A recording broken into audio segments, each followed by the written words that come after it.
반갑습니다. 우리 주위에 계신 우리 300명의 귀한 우리 용사들을 향해서 웃음 빵끝 우리 은혜 많이 받으십시다 하고 우리 인사 나누길 바랍니다.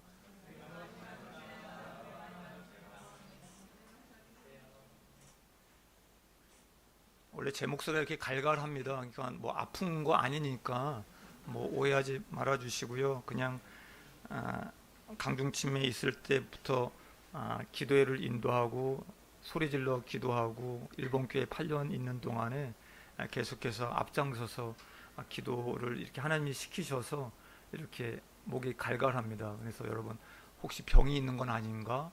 또 의심스럽다 뭐 이렇게 간혹게 교회를 까우뚱하실 것 같은데 괜찮습니다. 저 건강합니다. 단지 성령 충만하기 때문에 이렇다라고 그냥 믿으시면 됩니다. 아멘. 올해도 그냥 한 달 보름 정도 남았습니다. 얼마나 이 세월이 손살같이 흐르고 있는지 잘 모르겠습니다. 오늘 둘째 주일,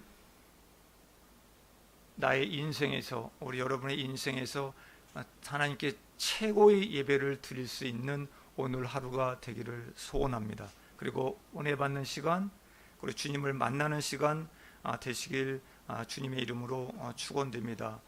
동일한 시간에 후네바시에서 말씀 증거하시는 우리 권열 목사님 성령으로 충만한 은혜 가운데 계시기를, 또 임선희 사모님 동행하셨으니까 뜨거운 예배의 시간이 될 수 있도록 말씀을 들으시면서 같이 기도 부탁드리겠습니다.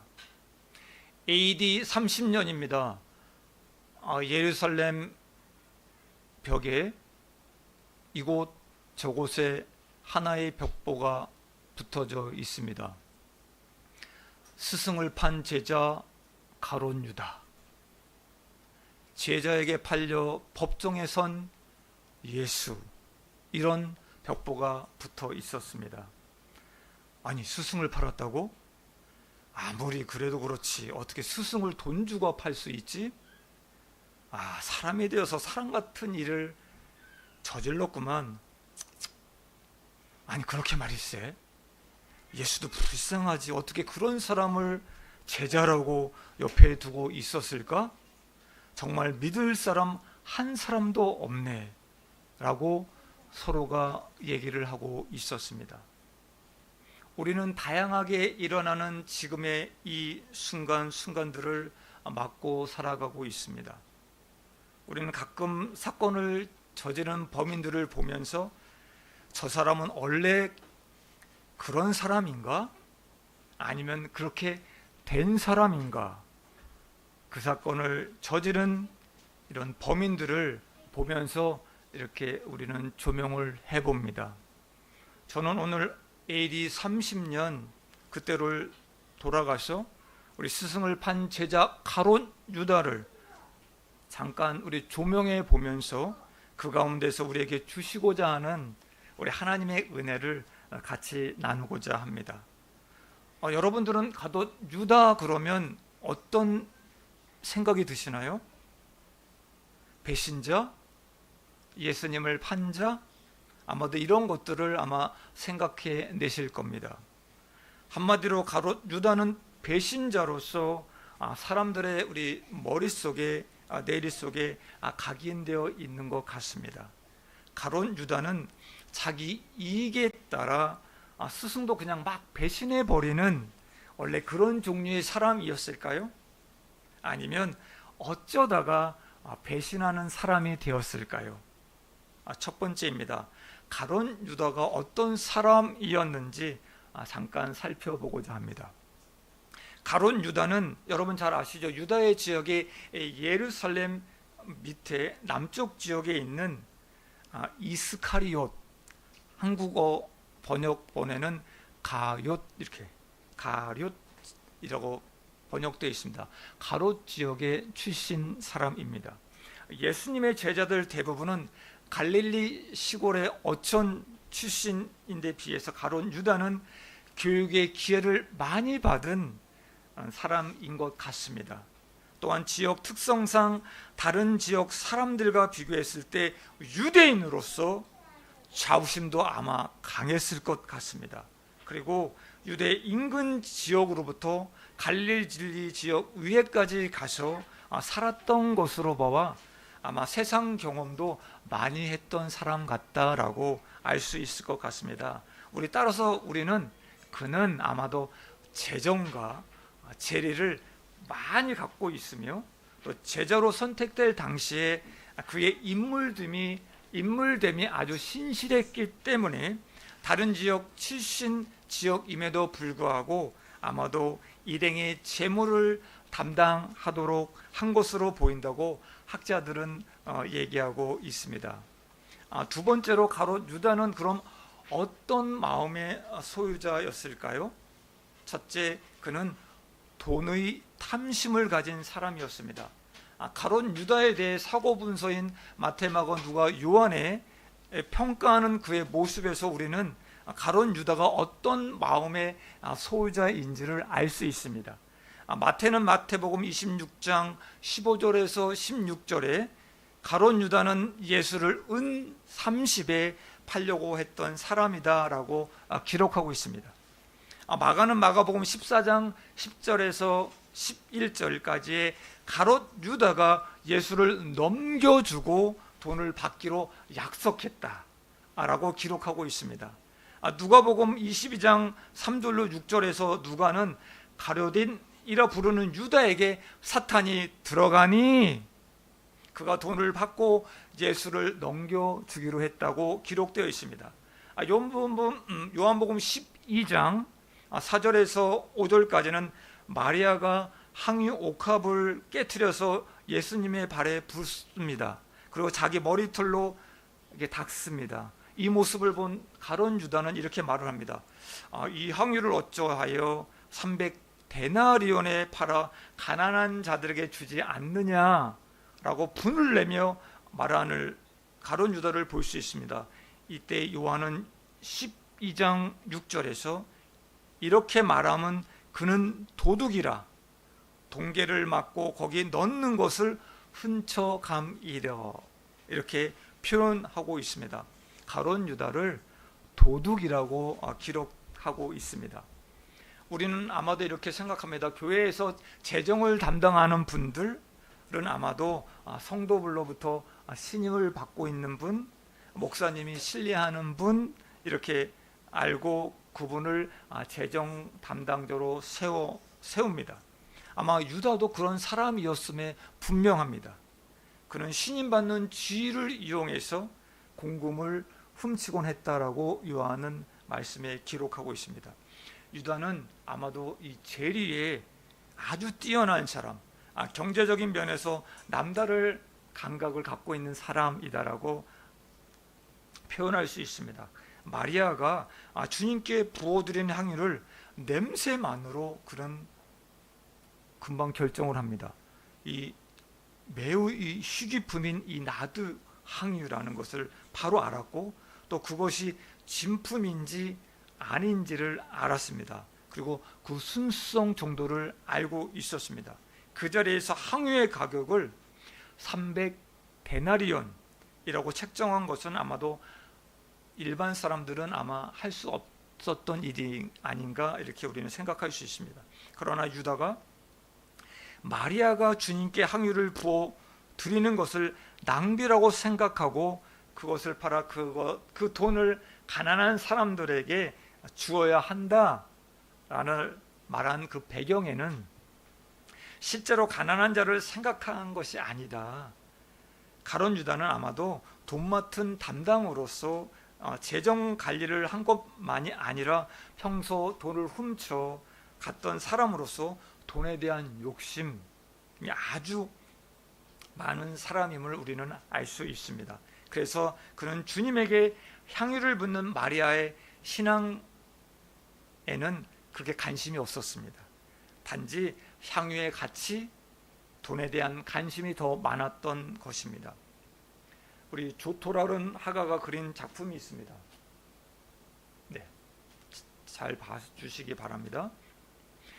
조토라는 화가는 유다의 입맞춤이라는 이 작품에서 예수님께서 체포당하시기 직전의 그림입니다.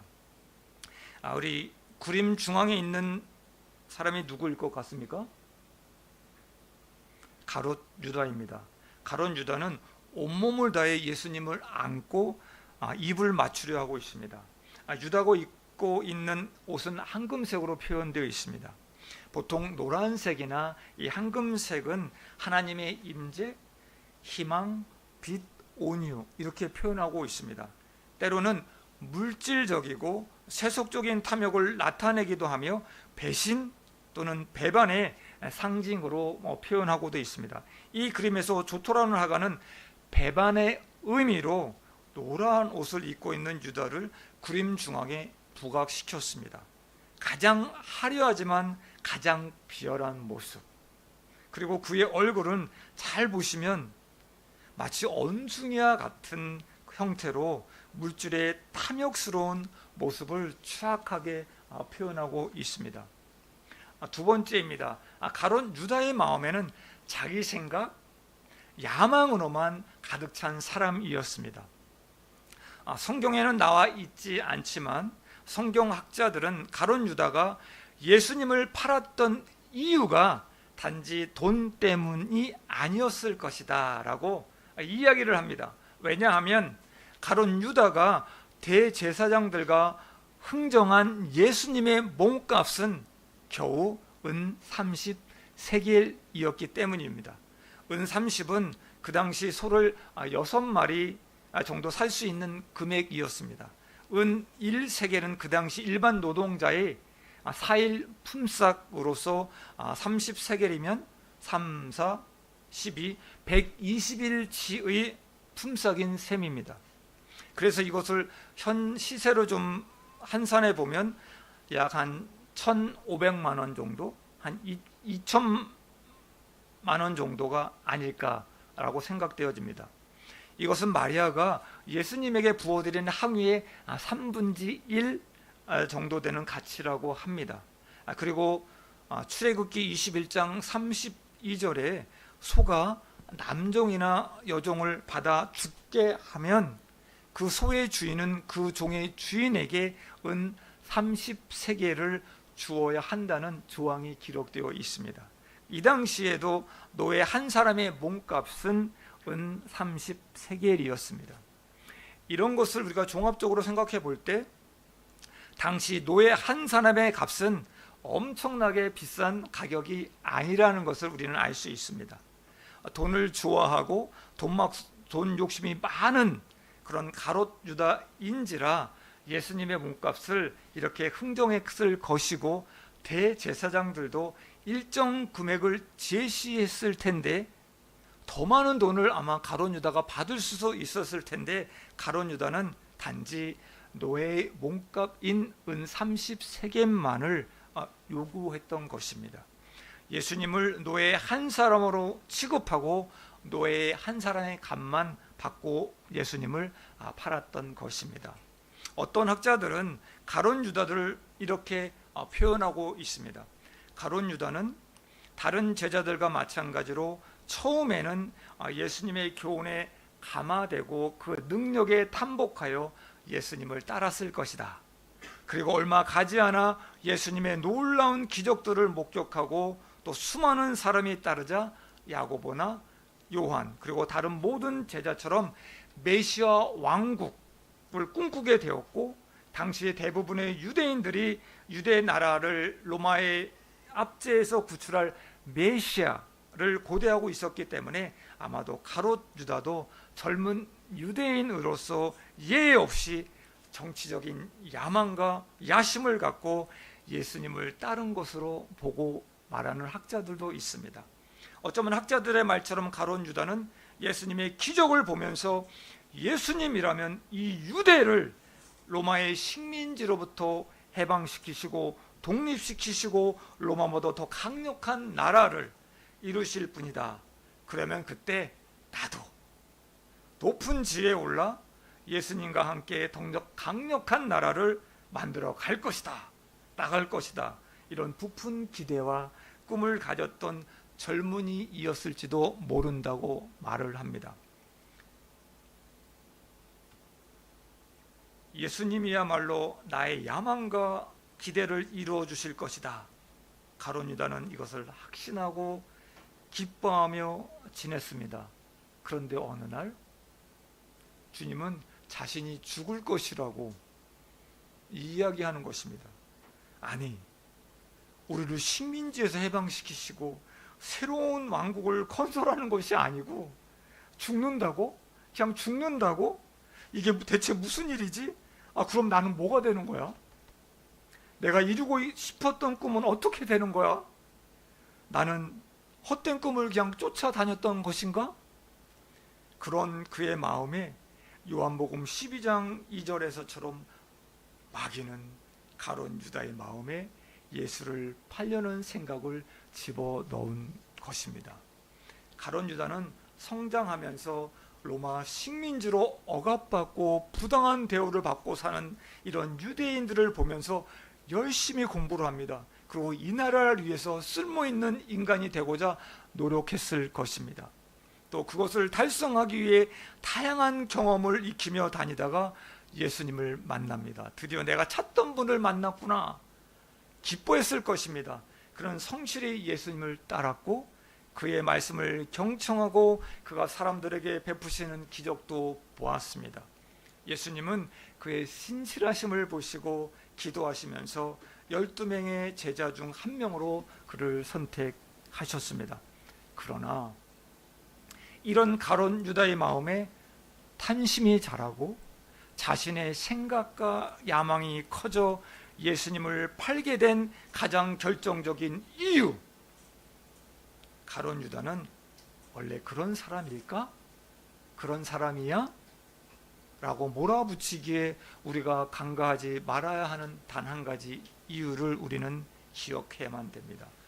가룟 유다가 하지 못한 단 한 가지, 오늘의 말씀의 제목입니다.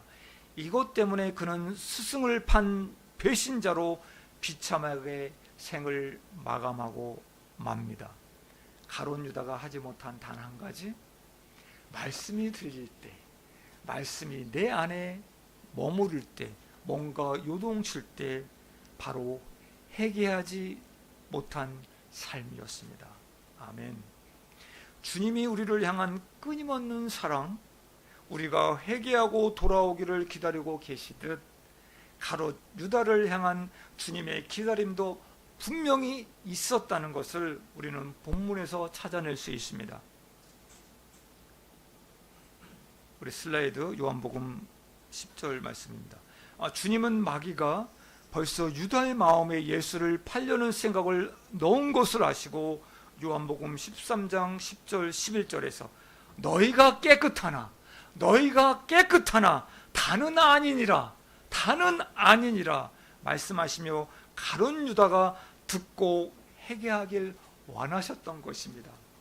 그 말을 듣고 가룟 유다는 마음이 찔렸을 것입니다.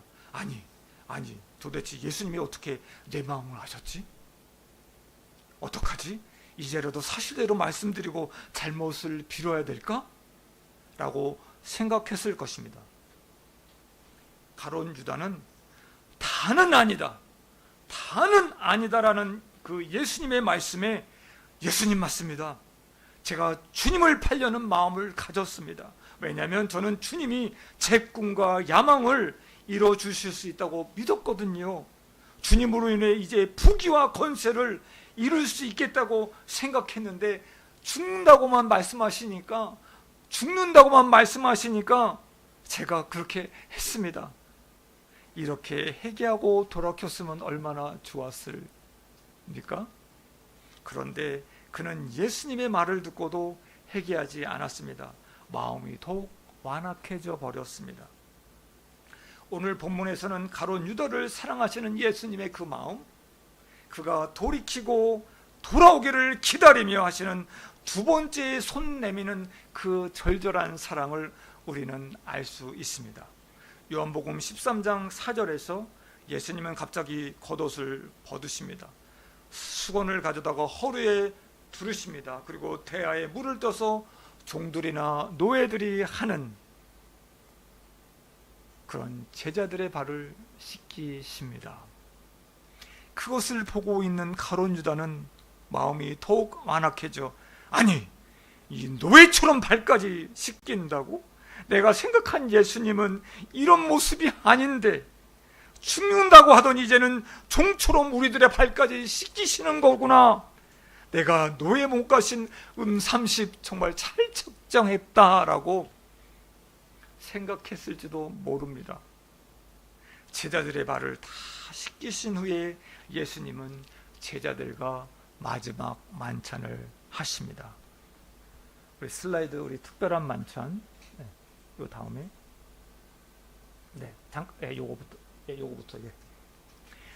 이 당시에는 이렇게 로마 사람들이 이렇게 만찬을 할 때는 사람들이 그냥 푹신한 소파에 비스듬히 누워서 음식도 먹고 술도 마시며 여행을 즐겼다고 합니다. 여러분 생각해 보십시오. 저렇게 그림처럼 왼손으로 턱을 받치고 이렇게 음식을 먹고 이렇게 술을 마시고 하는 게 이게 저 같으면 못할 것 같아요. 이게 넘어가지 않을 것 같습니다. 이런 만찬의 자리에서 요한복음 13장 21절 예수님은 심령이 괴로워 얼굴에 슬픔이 가득해서 말씀하십니다. 너희 중 하나가 나를 팔 거야. 너희 중에 한 사람이 나를 팔 거야. 이 말에 모두 제자들이 놀랐습니다. 그리고 제자들은 서로의 얼굴을 봅니다. 누구일까? 누구지? 누구일까? 의심하기 시작합니다. 이 상황을 너무나도 잘 표현이 여러분 잘 알고 계시는 레오나르도 다빈치의 최후의 만찬입니다. 잠깐 띄워주시죠. 이 그림은 1495년부터 1497년까지 3년에 걸쳐 완성된 산타 마리아 델레 그라체 식당 벽에 그려진 그림입니다. 예수님께서 자신이 잡히실 것을 아시고 마지막으로 제자들과 만찬을 하는 자리에서 오늘 본문인 요한복음 13장 21절과 22절의 말씀을 담은 모습입니다. 제자들이 3명씩 나누어져 있습니다. 3, 3 예수님 빼고요. 3, 3 됐죠? 3, 4, 12 서로 놀라며 얘기합니다. 야, 우리 중 하나가 예수님을 판대.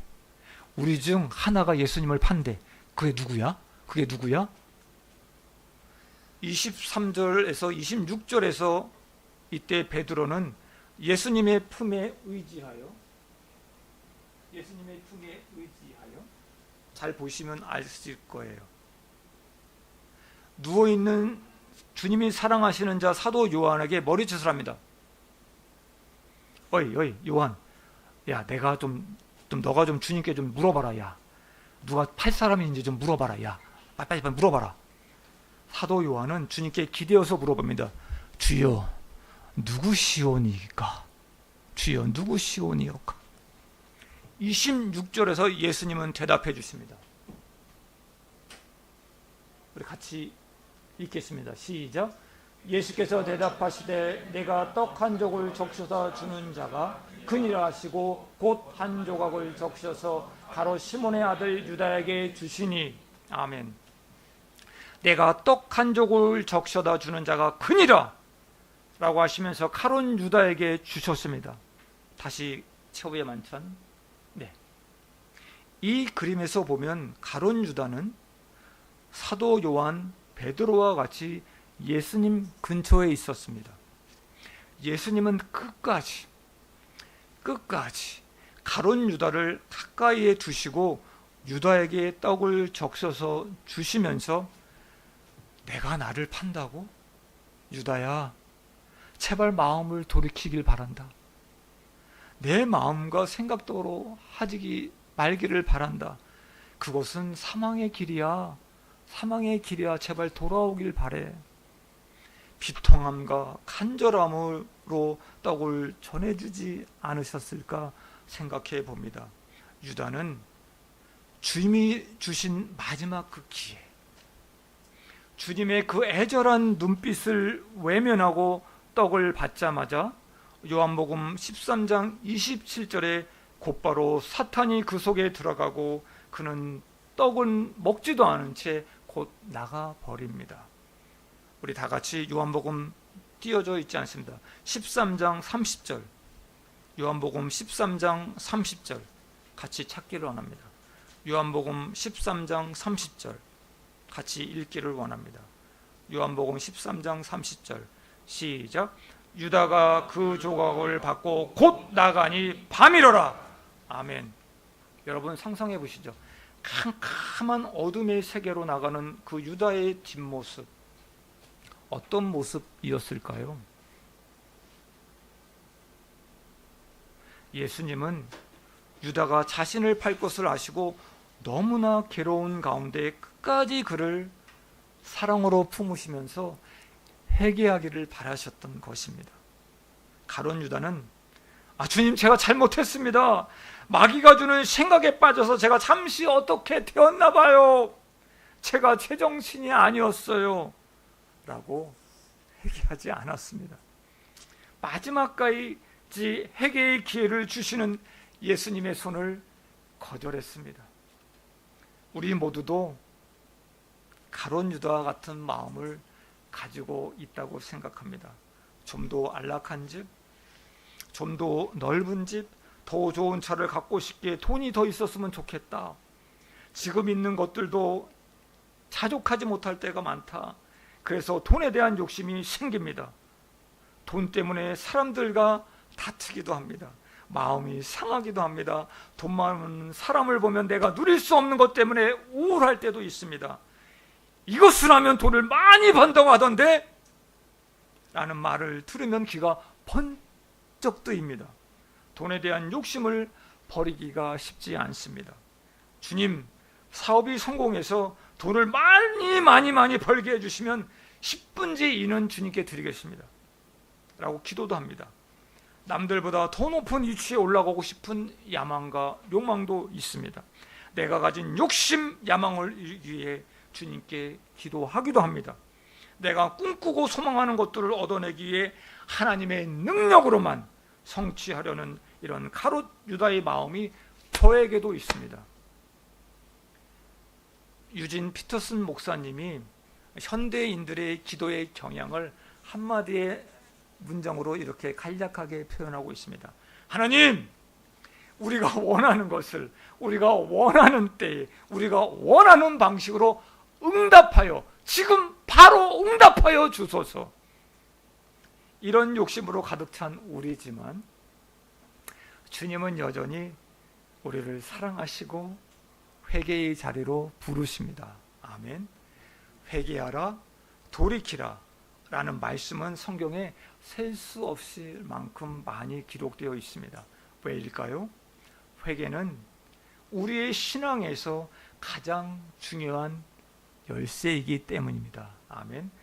회개했을 때 우리가 받는 축복은 실로 어마어마하게 많습니다.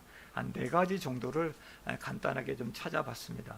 첫째로, 회개하면 요한복음 1장, 요한일서 1장 9절 말씀입니다. 네.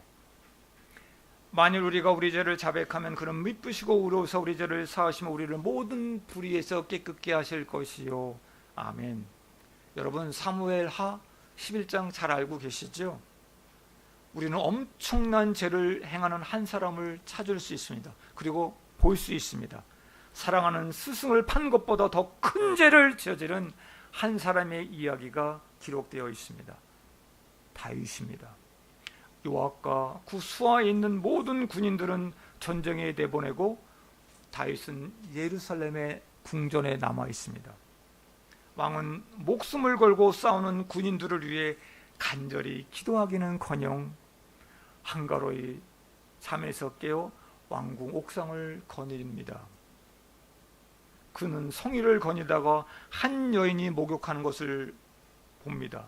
심히 아름다워 보여서 저 여인이 누구인지 알아보라고 했습니다. 그녀는 언제 죽을지 모르는 전쟁터에 나가 있는 자신의 부하 엘리암의 딸이요 햇사렘 우리아의 아내였습니다. 다윗은 그녀의 아름다움을 잊지 못해 데려와 잠을 자고 맙니다. 그리고 나서 단 한 번의 그 유의로 끝났을 여인이 임신했다는 소식을 전해 옵니다. 허들짝 놀란 다윗은 죄를 숨기려고 꽁꽁 숨기려고 우리아를 전쟁터부터 불러들입니다. 자기 생각대로 우리아가 행하지 않습니다. 말을 듣지 않습니다. 어이, 일로 와봐. 우리아를 맹렬한 싸움에 앞세워 죽게 해. 요압 장군에게 편지하여 우리아는 결국 전쟁터에서 죽고 맙니다.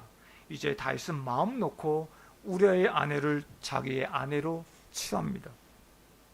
드라마나 영화를 보면 우리 가끔 보지요. 아무 죄도 없는 사람을 자신의 죄를 감추려고 죽이는 경우가 많이 나오는 장면을 우리는 볼 수 있습니다.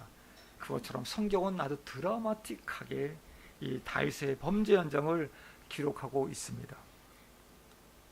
연이어 사무엘하 12장 1절에서 15절에 하나님은 나단 선지자를 택하여 다윗에게 보냅니다. 그리고 다윗의 잘못과 그 죄의 대가에 대해서 알려줍니다. 그런데 이 말씀을 듣자마자 다윗은 13절에 맞습니다 주님, 그렇게 제가 했습니다. 그런 끔찍한 죄를 저질렀습니다. 여호와께 범죄를 행하였습니다. 저를 용서해 주시기를 원합니다라며 나단 앞에 무릎 꿇고 죄의 회복을 구합니다. 다윗은 말씀을 듣고도 뭐 내가 그런 짓을 했다고? 이런 선지자가 노망이 났구만. 노망이 났어. 왕의 음해하는 이 자를 당장 끌고 가서 죽여라! 라고 이야기하지 않았습니다. 자신의 죄를 끝까지 숨기며 왕의 권한으로 이렇게 할 수도 있었습니다만 다윗은 이렇게 하지 않았습니다. 자신이 덮었던 이런 끔찍한 죄 앞에 다윗은 솔직하게 맞습니다. 저는 죄인입니다. 라며 자복했던 것입니다. 주님은 그 죄를 사해 주시고 깨끗하게 해 주셨습니다. 아멘. 두 번째 받는 축복입니다. 회개하면 천국이 임합니다. 슬라이드 마태복음 3장 2절입니다. 아멘. 예수님이 이 땅에 오셔서 회개하라 천국에 가까웠느니라 무수 외치고 다니셨습니다. 회개하면 내 마음에 천국이 임합니다. 회개하면 내 주변이 천국으로 변합니다. 회개하면 내 삶이 천국으로 변합니다. 아내가 저번에 한번 다 이런 얘기를 합니다. 주님을 처음 만난 그날 자신이 죄를 회개하고 또 회개했다고 합니다. 주님 앞에 회개하고 집으로 돌아가는 그 길이 마치 하늘을 나는 것처럼 구름 위를 떠다니는 것처럼 너무 기뻤다고 말을 해 주었습니다. 이것이 바로 천국입니다. 이것이 바로 하나님 나라가 내게 임하는 것입니다. 세 번째입니다. 회개하면 성령을 선물로 받습니다.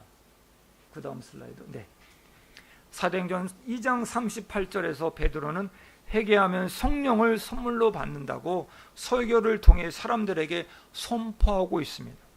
형제를 미워했다고 회개하는 그곳에, 제가 아내를 두고 간음했다고 회개하는 그곳에 성령이 부어집니다. 아멘. 회개하면 성령이 임하고 부흥이 일어납니다. 아멘.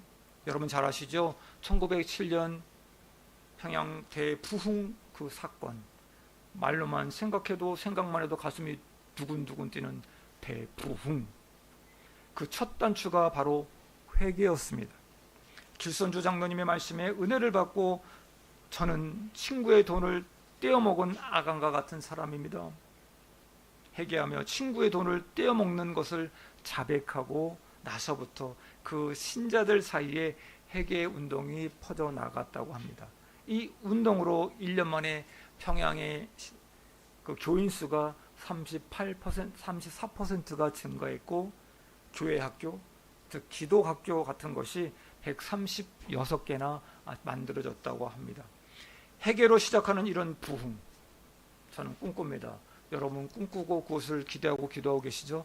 일본의 부흥이 이 땅 가운데 일어나길 원합니다. 네 번째입니다. 회개하면 하나님이 제일 기뻐하십니다. 네, 우리 같이 읽으실까요? 시작.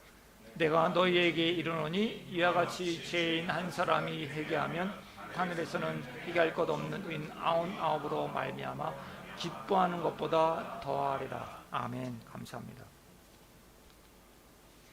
하나님은 바리새인의 기도보다 하늘 향해 고개도 못 드는 세리의 그 기도를 받으셨습니다.